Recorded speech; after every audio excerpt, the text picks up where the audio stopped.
Ruth Ann Walsh pressed her children closer as the westbound train swayed through the Montana Territory wilderness. 8-year-old Mary clutched her worn doll, while 3-year-old Thomas slept fitfully against his mother's shoulder. Through the dusty window, endless plains stretched toward distant mountains, each mile carrying them further from the crowded tenements of Chicago and closer to an uncertain future. Ruth's calloused fingers traced the crumpled letter in her pockets. Blackwood's promises of a comfortable home and loving stepfather seemed like salvation after months of struggling alone. The rhythmic clacking of wheels on tracks matched her racing heartbeat as she whispered prayers for the new life awaiting them in Willowbrook. The train station at Willowbrook stood like a weathered sentinel against the vast sky, its paint peeling and boards warped by harsh seasons. Ruth gathered their meager belongings as other passengers departed, her eyes scanning the platform for the man described in his letter stall, brown-haired, with kind eyes and gentle manners. Instead, a burly figure in expensive clothes approached with heavy boots that announced his presence, his smile too wide and eyes too calculating. Silas Blackwood's actual appearance sent an immediate chill through Ruth's spine, but she forced herself to smile as he reached for her hand with fingers that gripped too tightly. "Welcome to your new home, Mrs. Blackwood-to-be," he said, his voice carrying an undertone that made Mary instinctively step behind her mother's skirts. The wagon ride to Blackwood Ranch revealed a landscape both beautiful and isolating. With rolling hills dotted by sparse settlements and endless sky, Silas spoke constantly about his property, his cattle, his influence in the territory, each boast emphasizing his power and control over everything around him. Ruth noticed how other travelers stepped aside when they saw his approach, and how his own hired hands avoided eye contact when speaking to him. The children remained unusually quiet during the journey, Thomas whimpering softly whenever Silas's voice rose too loud or his laughter turned harsh. As they crested a hill and saw the sprawling ranch buildings below, Ruth felt trapped rather than welcomed, the vast distances suddenly seeming less like freedom and more like prison walls. Before we continue, leave your like, share our story, and subscribe to the channel. Thank you. That first evening, Ruth discovered the true nature of her intended husband when Silas struck Thomas for accidentally knocking over a glass of water during supper. The sound of his large hand against the small child's face echoed through the dining room like a gunshot, followed by Thomas's terrified wails and Mary's shocked gasp. Ruth's maternal instincts exploded as she swept her son into her arms, only to face Silas's cold fury at her defiance of his discipline. "In my house, children learn respect," he snarled, his grip on her wrist tight enough to leave bruises as he explained that disobedience would not be tolerated from anyone under his roof. Ruth realized with growing horror that the kind, gentle widower from the letters was a fiction, and she had delivered herself and her children directly into the hands of a violent man who saw them as property to be controlled.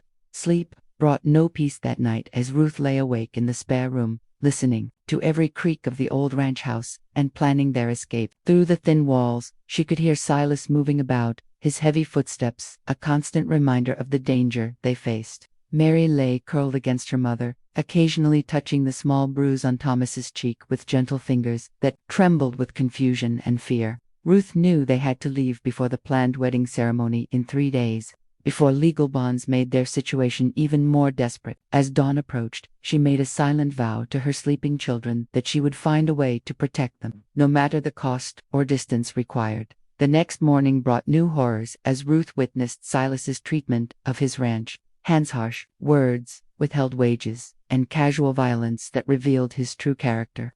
She noticed how the other women in town avoided her eyes during their brief trip to the general store, their pitying looks suggesting they knew exactly what kind of man Silas Blackwood was. When the store owner's wife quietly slipped Ruth a small sack of provisions for the journey ahead, Ruth realized that others had tried to warn previous women who had come to marry Silas. The whispered words, "Anna Littlefeather," at the old trading post nose safe path seemed like both warning and lifeline, as Ruth understood she was not the first woman to find herself trapped by Silas's deception. That afternoon, as Silas rode out to check his cattle, Ruth made her desperate choice for freedom. Ruth's hands shook as she packed their few belongings into a worn canvas bag, every sound magnified by fear and adrenaline coursing through her veins. She had overheard one of the ranch hands mention that Anna Littlefeather lived near the old trading post by Willowbrook Creek, several miles northeast through difficult terrain. Mary helped gather Thomas's few toys while asking whispered questions about where they were going, her young face serious with the weight of secrets too heavy for childhood. Ruth explained in hushed tones that they were going on an adventure, that they needed to be very quiet and very brave. As the sun reached its peak, with Silas still away from the ranch, Ruth lifted Thomas onto her hip and took Mary's small hand in hers, stepping out into the vast Montana wilderness with nothing but hope and desperate determination. The journey across the rough terrain tested every ounce of Ruth's resolve as they struggled through rocky draws and thick brush, following deer paths and creek beds toward an uncertain destination. Thomas grew heavy in her arms while Mary's short legs stumbled over roots and stones, but neither child complained as they pressed forward through the afternoon heat. Ruth's city-bred body ached with each step, her thin shoes offering little protection against the harsh ground. Yet fear of Silas's reaction to their disappearance drove her onward. When they finally glimpsed smoke rising from a small cabin near the creek, Ruth's heart hammered with the knowledge that this choice would determine their fate. She had chosen the difficult path of uncertainty over the certain violence of remaining, and there could be no turning back from this moment of truth. Anna Littlefeather emerged from the cabin like a force of nature, tall, strong, with graying braids and eyes that seemed to see straight through to the soul. Her weathered hands immediately reached for Thomas as she assessed the exhausted family's condition, speaking in a voice that carried both authority and compassion. "You're running from Silas Blackwood," she stated rather than asked, her knowledge of their situation both surprising and comforting to Ruth's overwhelmed mind. Anna's cabin, built of solid logs and chinked with river clay, radiated warmth and safety as she ushered them inside and immediately began preparing food. The walls were decorated with beadwork and dried herbs, creating an atmosphere of ancient wisdom and practical knowledge that made Ruth feel she had found sanctuary among the wilderness. Over bowls of hearty stew and fresh bread, Anna explained her own history of helping women escape dangerous situations, her voice carrying the weight of many similar stories. She had been married to a white trader who respected her people's ways, and after his death had chosen to remain at the crossroads between two worlds, helping those who needed safe passage. Her knowledge of the land and its hidden paths made her invaluable to those seeking to disappear, while her connections to both native communities and sympathetic settlers created a network of protection. Ruth learned that Anna had been expecting her, warned by the store owner's wife and others who recognized the signs of another woman trapped by Silas's false promises. As night fell, Ruth felt for the first time in months that her children might actually be safe. The cabin became a haven where Mary and Thomas could laugh again, playing with Anna's collection of carved wooden animals, while Ruth learned about the underground network of women who helped others escape abusive situations. Anna's stories revealed that many women had passed through this refuge, some staying briefly before moving on to distant relatives, others remaining to build new lives in communities where questions weren't asked. Ruth discovered that Anna's husband had left her substantial property holdings in both her name and his, making her legally independent and powerful in ways that most women of the territory could only dream. The realization that such strength and autonomy were possible filled Ruth with hope for the first time since leaving Chicago, and she began to imagine a future where she too might help other women find freedom. As Ruth settled into the small alcove Anna had prepared for them, she felt as though she had truly entered a special world where different rules applied and women could find strength in each other. The sounds of the wilderness at night, owl calls, rustling leaves, distant coyote songs seemed less threatening when filtered through the solid log walls of Anna's sanctuary. Mary whispered her amazement at Anna's knowledge of plants and animals, while Thomas fell asleep quickly for the first time in days, his small body finally relaxed in genuine safety. Ruth lay awake, marveling at the kindness of this woman who had opened her home to strangers, and understanding that she had found not just temporary shelter but a completely new way of looking at her own possibilities. The woman who had stepped off the train just days before seemed like a stranger now, replaced by someone beginning to discover her own courage and strength.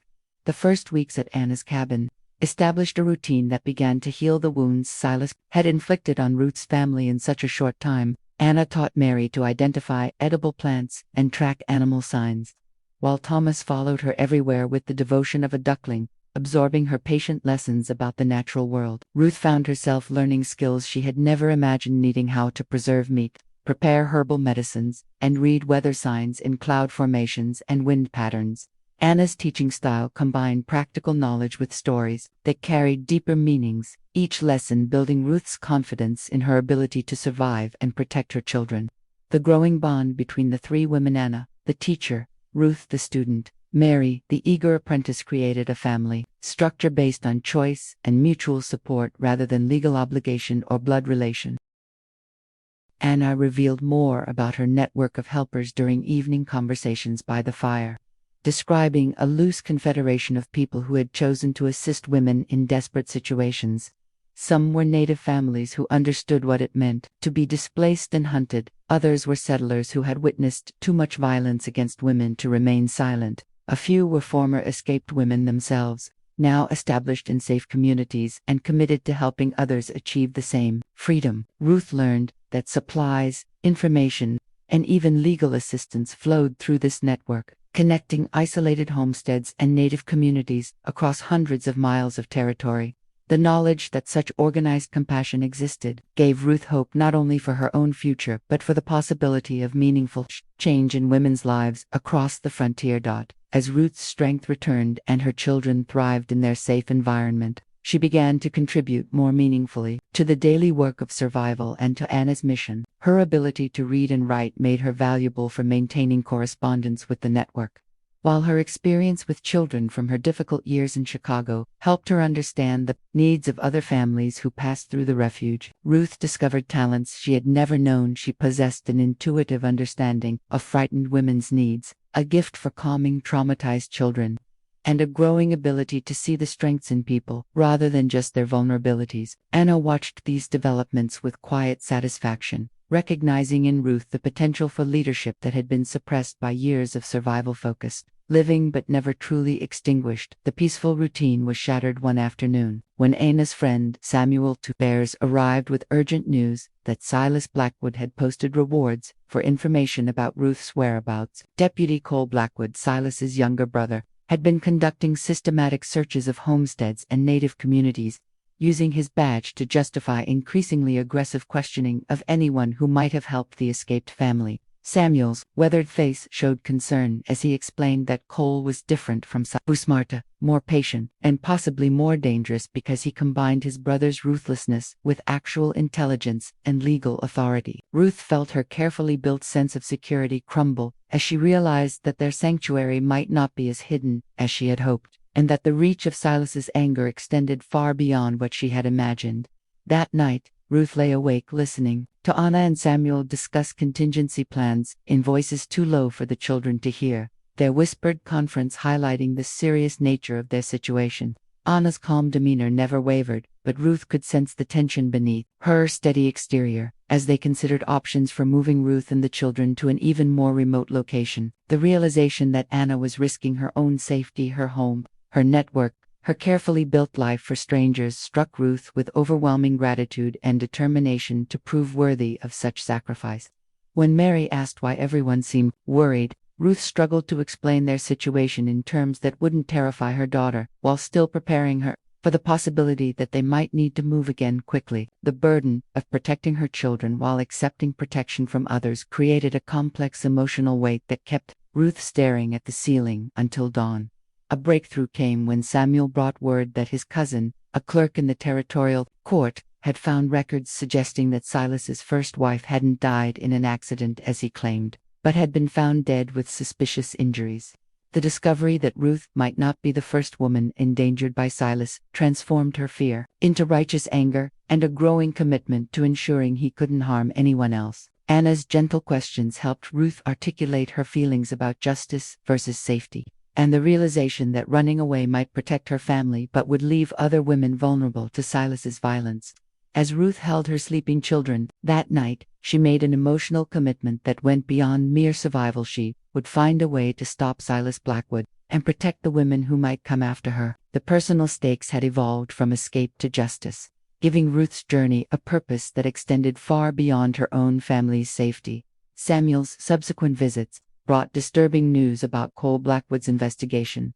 including reports that he had questioned several women who had previously escaped abusive situations, using intimidation tactics that frightened them into silence. Anna's network began sharing information about Cole's movements, revealing a pattern of systematic harassment designed to isolate Ruth from potential allies and force her into making desperate choices. Ruth learned that Cole had visited the general store multiple times, pressuring the owner's wife for information about women who had purchased traveling supplies or asked questions about safe routes. The realization that her escape had put other women at risk filled Ruth with guilt. But Anna's firm guidance helped her understand that the blame lay entirely with the Blackwood brothers and their abuse of power. These discoveries about the widespread nature of their threat began to reveal the true scope of the challenge they faced. The tension escalated when Anna discovered evidence that someone had been watching the cabin from the ridge above the creek, leaving behind boot prints and cigarette butts that suggested professional surveillance rather than casual observation. Samuel confirmed that Cole had recruited several unsavory men to help with his search, offering payment for information and promising to ignore certain illegal activities in exchange for cooperation. Ruth watched Anna transform from gentle teacher to strategic warrior as she implemented security measures that turned their sanctuary into a fortress without losing its essential character of safety and warmth. The children adapted to the new routines with remarkable resilience, treating the need for extra vigilance as an adventure rather than a source of fear. Ruth marveled at her daughter's maturity and her son's trust as they accepted changes that would have terrified adults without losing their essential childhood joy. During a particularly tense week when Cole's men were spotted in the area, Anna shared more details about her deceased husband's legal arrangements, revealing documents that could potentially provide Ruth with legitimate protection under territorial law. Anna's husband had been a lawyer as well as a trader, and his papers included precedents and procedures for protecting women from abusive husbands and fraudulent marriage contracts. Ruth discovered that her situation, while dangerous, might also be legally defensible if she could find the courage to fight rather than simply flee.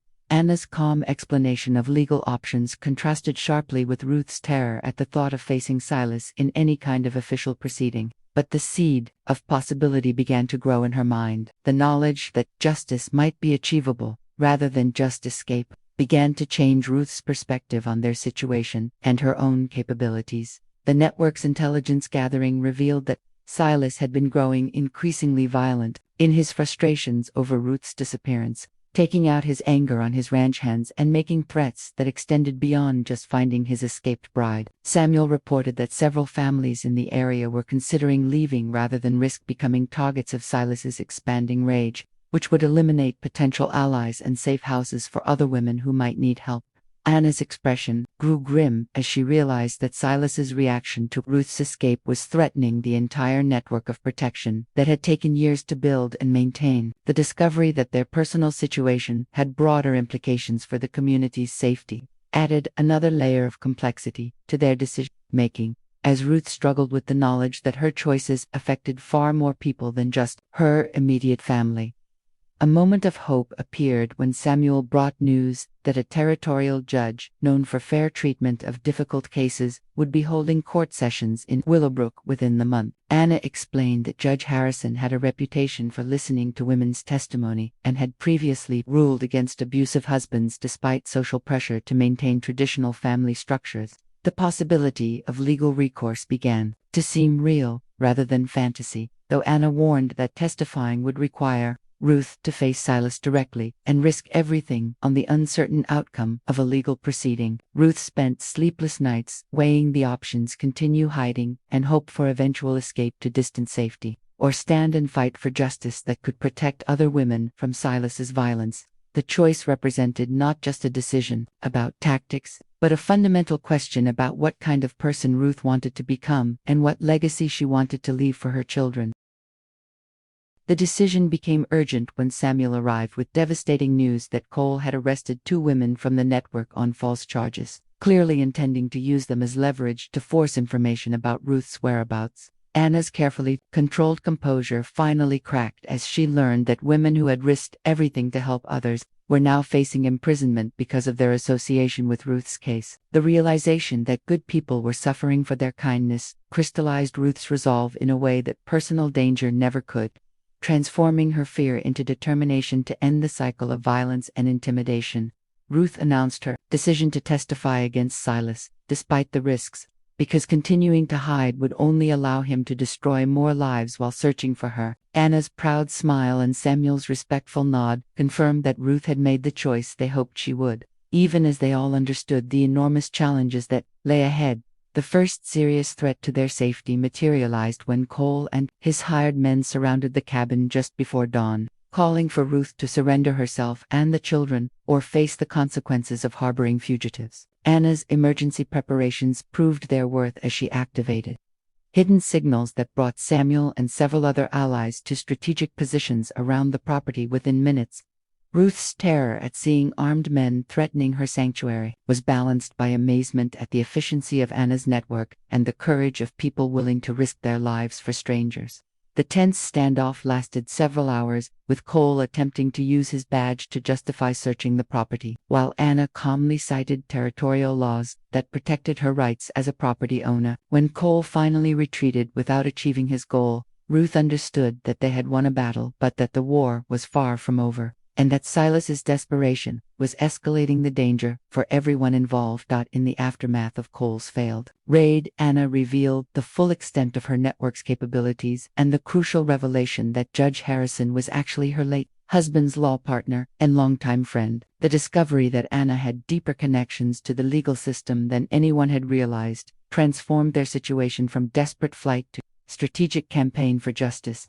Anna explained that her husband's papers included detailed documentation of Silas's questionable business practices and previous legal troubles, evidence that could support Ruth's testimony about his violent character. Ruth learned that Anna had been quietly building a case against Silas for months, gathering testimony from other women and collecting evidence of his pattern of abuse and intimidation. The revelation that their meeting had not been entirely coincidental, that Anna had been watching for another victim of Silas's deception, filled Ruth with awe at the older woman's dedication and strategic thinking.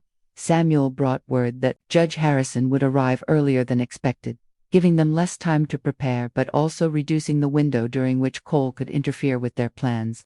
Anna immediately began intensive preparation sessions with Ruth, helping her organize her testimony and understand courtroom procedures while building her confidence in her own credibility as a witness. Ruth discovered that telling her story clearly and honestly was both more difficult and more empowering than she had expected, as Anna's patient questioning helped her articulate experiences that had been too painful to examine fully. Mary and Thomas remained unaware of the specific legal proceedings being planned, but they absorbed the adult tension and responded by being even more helpful and well-behaved than usual. The preparation process revealed to Ruth how much she had changed since arriving at Anna's cabin, from a frightened, desperate woman to someone capable of standing up to power and fighting for justice.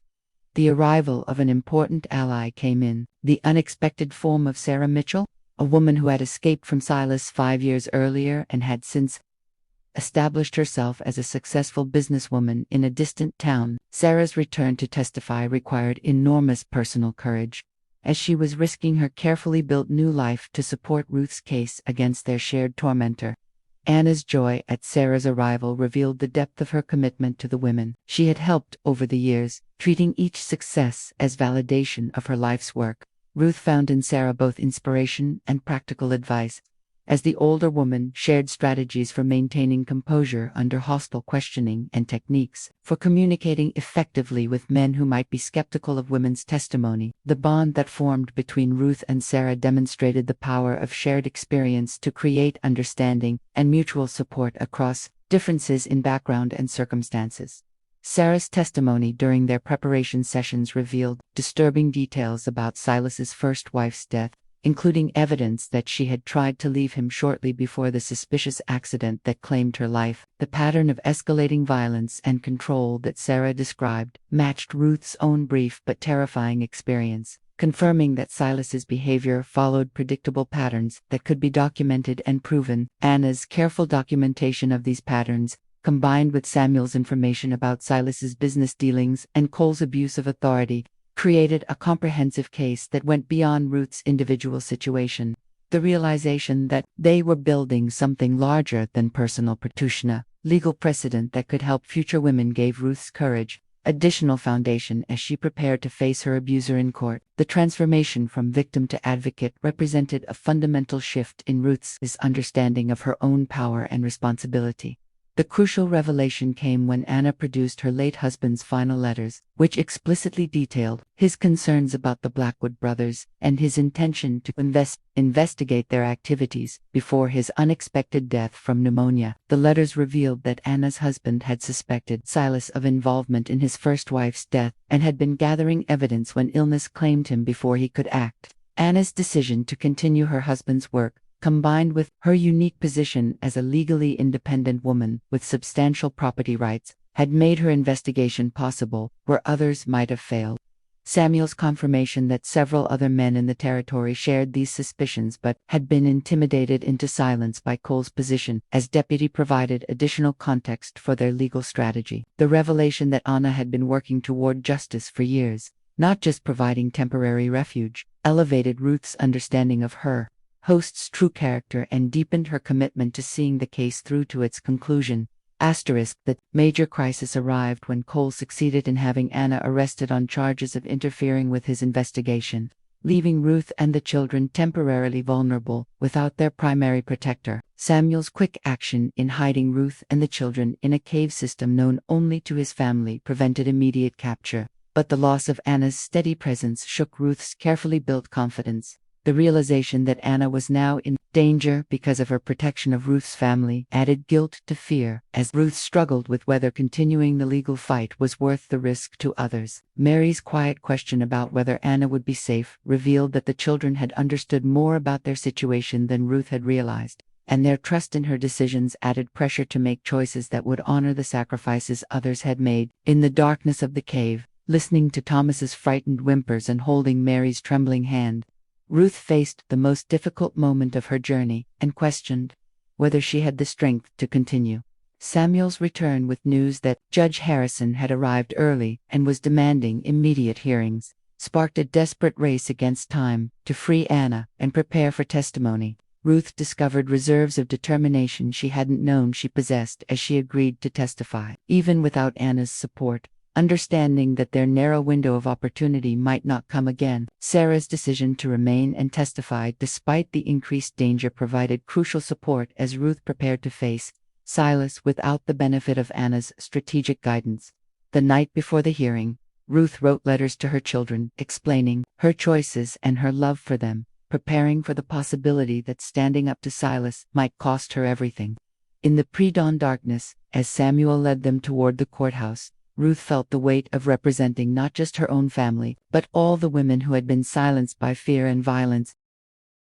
The courtroom confrontation with Silas tested every aspect of Ruth's transformation as she faced the man whose violence had driven her to desperate flight. Just months before, Silas's attempt to intimidate her through stares and whispered threats during breaks in testimony only strengthened Ruth's resolve as she realized how much she had changed since their first meeting. Judge Harrison's patient questioning style and evident attention to her testimony gave Ruth confidence in the legal system's potential for justice, while Sarah's supporting testimony provided crucial corroboration of Silas's patterns of behavior. The presence of community members who had come to observe the proceedings, many of them women who had been silenced by fear, created an atmosphere of collective courage that supported Ruth through the most difficult moments of reliving her experiences. As Ruth answered each question clearly and honestly, she felt herself becoming someone entirely new, not just a survivor, but an advocate for change. The transformative crisis reached its peak when Cole attempted to intimidate Ruth during her testimony by threatening arrest for fraud and abandonment of contract, only to have Judge Harrison firmly establish the legal principles protecting Ruth's right to refuse an abusive marriage. Anna's unexpected arrival, released on Samuel's bond and accompanied by territorial officials investigating Cole's abuse of authority, shifted the courtroom dynamic completely as the focus turned to the Blackwood brothers' pattern of violence and corruption. Ruth watched in amazement as months of careful documentation and brave testimony by multiple women created a case that went far beyond her individual situation to address systemic problems in the territory's treatment of women. The moment when Judge Harrison ruled in Ruth's favor and ordered Silas's arrest for assault and fraud marked not just personal victory but validation of the courage it had taken to fight rather than flee. Ruth emerged from the crisis transformed from a frightened victim into a powerful advocate, ready to help other women find the courage to seek justice and protection. The final confrontation came not in the courtroom, but on the steps of the courthouse, where Silas made a desperate attempt to intimidate Ruth into recanting her testimony by threatening her children's safety. Ruth's response surprised even herself as she stood firm against his threats, her voice steady and clear as she told him that his power over her had ended forever. Samuel and several other men from Anna's network positioned themselves protectively around Ruth and her children, demonstrating the community support that had developed around their cause. Judge Harrison's immediate intervention and order for Silas's arrest for attempted intimidation of a witness marked the decisive moment when legal authority aligned with justice rather than with traditional male privilege. As territorial marshals led Silas away in chains, Ruth felt not triumph but a deep sense of relief that the immediate threat to her family and others had finally ended. Cole's arrest on charges of abuse of office and conspiracy removed the last obstacle to Ruth's complete freedom and safety, as investigating officials discovered evidence of his involvement in covering up his brother's crimes. The territorial investigation revealed corruption that extended beyond the Blackwood brothers to include several other officials who had been intimidated or bribed into ignoring complaints about domestic violence. Ruth's courage in testifying had opened a door that allowed other women to come forward with their own stories, creating a wave of accountability that would transform law enforcement in the region. Anna's patient work over many years had finally achieved its goal of systemic change rather than just individual rescue. And Ruth understood that she had been part of something much larger than her personal struggle. The children's excited questions about why so many people were thanking their mother helped. Ruth realized how profoundly her actions had affected not just their family, but the entire community. Sarah's decision to remain in the territory and work with Anna to establish a formal safe house for abused women provided the framework for institutionalizing the protection network that had saved Ruth's life. Ruth's own growing understanding of legal procedures and victim advocacy made her a natural partner in this expansion, transforming her from refugee to leader in just a few months. The territorial government's offer of official support for their Safe House program validated their work and provided resources that had previously been available only through private charity. Ruth discovered that her experiences, painful as they had been, had given her unique qualifications for helping other women navigate the complex process of escaping abuse and seeking legal protection. As she watched Mary and Thomas play safely in Anna's garden while she planned programming for future residents, Ruth marveled at how completely their lives had been transformed. The establishment of the Ruth Ann Walsh Safe House named, despite Ruth's modest protests, created a permanent legacy of her courage and transformation from victim to advocate. Judge Harrison's appointment of Ruth as the territory's first official victim advocate gave her legal standing to assist other women through the court system, a role that utilized all the skills she had developed during her own struggle for justice. Anna's pride in Ruth's achievement was evident as she watched her former refugee take on leadership responsibilities with confidence and compassion, proving that the network's approach of empowerment rather than mere rescue could create lasting change. Ruth's first official case helping a young woman escape a situation remarkably similar to her own provided confirmation that their work had ongoing relevance and impact. The circle of protection that had begun with Anna's individual acts of kindness had evolved into a systematic approach to addressing violence against women throughout the territory. The climactic moment of Ruth's transformation came when she addressed the territorial legislature about the need for legal reforms protecting women's rights in marriage and family law. Her testimony, drawing on both personal experience and her growing expertise in victim advocacy, her calm, articulate presentation, contrasted sharply with the frightened, desperate woman who had fled into the wilderness just a year before, demonstrating the power of support, safety, and purpose to transform lives. The legislature's unanimous passage of the Walsh Protection Act, establishing legal safeguards for women escaping abusive relationships, marked the culmination of everything Ruth had learned about using personal experience to create broader social change. Anna and Sarah's presence in the gallery, along with Mary and Thomas, who watched their mother with obvious pride, represented the family of choice that had made Ruth's growth possible. As applause filled the legislative chamber, Ruth understood that she had found not just safety but her true calling in life. The new equilibrium that emerged from Ruth's struggles created stability not just for her family but for the entire network of women and allies who had supported their cause. Anna's cabin remained a refuge for women in crisis, but now operated as part of an official system with legal backing and community support rather than as a hidden sanctuary dependent on secrecy. Ruth's work as victim advocate provided her with both meaningful purpose and sufficient income to support her children independently, fulfilling her original goal of self-sufficiency while exceeding her wildest dreams of making a difference in other lives. Samuel's role evolved from secret messenger to official liaison between the Safe House program and tribal communities. His diplomatic skills helping to bridge cultural differences in approaches to protecting women. The children thrived in their new environment of security and purpose, Mary taking pride in her mother's important work while Thomas grew strong and confident under the protection of their extended chosen family. The transformation of their community from one where women lived in fear of violent men to one where legal and social systems supported their safety represented a fundamental shift in social attitudes and practices. Ruth's story became known throughout the territory as an example of how individual courage could create systemic change, inspiring other women to seek help and other communities to establish similar protection programs. Anna's network evolved from Underground Railroad to public resource, with former refugees becoming advocates and teachers in a continuing cycle of empowerment and support. The Blackwood Ranch, seized by the territory for unpaid taxes and fraudulent land claims, became the site of a new settlement for women seeking to build independent lives, transforming a symbol of oppression into a monument to freedom. Ruth's regular visits to speak with new residents about legal options and personal empowerment completed the circle from her own desperate arrival to her role as guide and protector for others.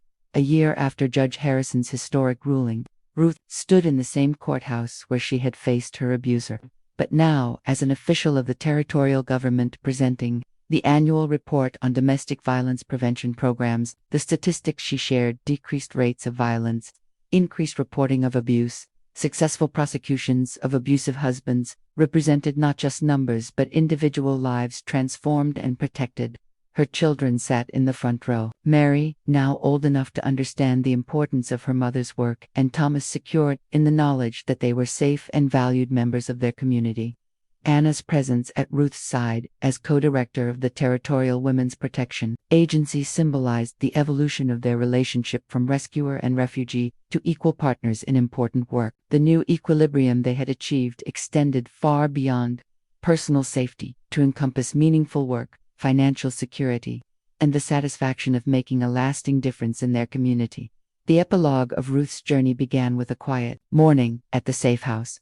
Watching new arrivals find their footing in the supportive environment that had once seemed impossible to imagine, Mary's natural ease with frightened children and Thomas's gentle way with animals had made them unofficial assistants in the healing process, their own recovery serving as inspiration for newer residents. Ruth's reflection on the path that had led from desperate flight to purposeful leadership revealed the profound changes that courage and community support could create in individual lives. The letters from women who had passed through their program and gone on to build successful, independent lives provided ongoing validation that their work had lasting impact beyond immediate crisis intervention. In the garden that Anna had first shown her as a symbol of hope, Ruth cultivated both vegetables for the Safe House and the growing understanding that her painful experiences had been transformed into tools for helping others find freedom.